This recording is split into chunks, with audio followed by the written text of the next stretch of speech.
Good evening and welcome to the channel's studios here in London with your international news around the world in 5. A fire that tore through a shopping centre in the Iraqi city of Kut has left at least 60 people dead.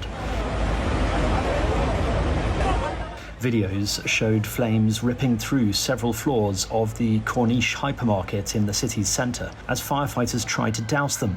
Social media videos showed firefighters rescuing people from the mall's roof, but reports say many people are still missing.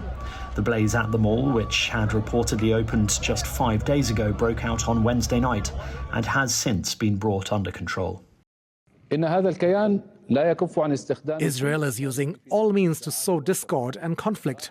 Syria's interim president has said it is his priority to protect the country's Druze citizens after Israel vowed to destroy government forces it accused of attacking members of the religious minority in Suwaida province. In his first televised statement since Israel's airstrikes on Damascus on Wednesday, Ahmed al-Sharaa also warned that Syrians were not afraid of war. Syrian state media reported that the military was withdrawing from Suwaida under a ceasefire agreement with Druze leaders, but it is not clear whether that will hold. More than 350 people are reported to have been killed since sectarian clashes between Druze militias and Bedouin tribes erupted in the province on Sunday. At least 2 people have been killed and a further 27 injured following a Russian airstrike on a shopping centre and market in the town of Dobropilya in Ukraine's eastern Donetsk region. More than 50 shops, 300 apartments and 8 cars were damaged in the attack on Wednesday evening. In his nightly address, President Volodymyr Zelensky described the strike as simply horrific and said there was no military logic to it. Russia has not yet commented.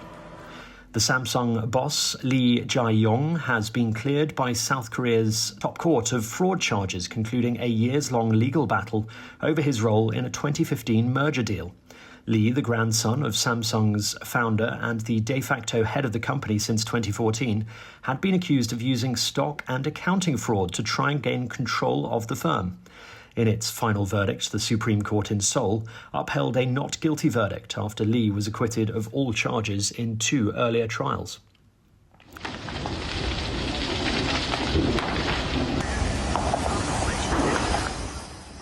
A fire has destroyed the main stage at Tomorrowland Festival in Belgium, just 2 days before the event was set to open.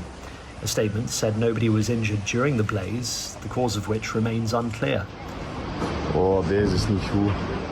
The electronic dance music festival is due to start on Friday in the town of Boom, south of Antwerp, with 400,000 people expected to attend over 2 weekends. Hundreds of artists are due to perform, including David Guetta, Lost Frequencies, Swedish House Mafia and Charlotte de Witt. An unbelievably rare piece of Mars, the largest ever found on Earth, has sold for $4.3 million at auction. The meteorite, known as NWA 16788, weighs 24.5 kilograms and is nearly 15 inches long, according to Sotheby's. It was discovered in a remote region of Niger in November 2023 and is 70% larger than the next biggest piece of Mars that has been recorded. Meteorites are the remains of rock left after an asteroid or comet passes through Earth's atmosphere.